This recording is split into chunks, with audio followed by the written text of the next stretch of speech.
May Terminal 1 kami at papunta kami ng Vietnam today. Pero bago yan, magla-lounge muna tayo dahil maaga pa. 4:30 yung flight natin.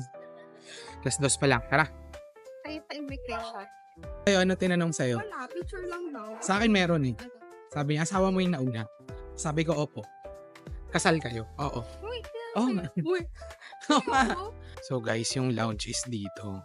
Hanapin nyo lang yung 114. Tapos mag-elevator kayo pa.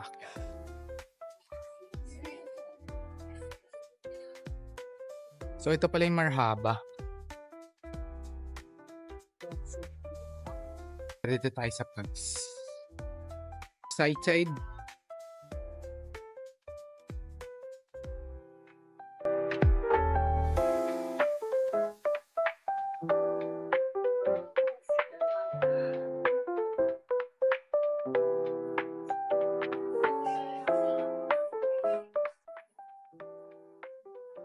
Daming tao. Guys, nandito kami sa Pugs Lounge. And marami ang tinatanggap na credit cards dito.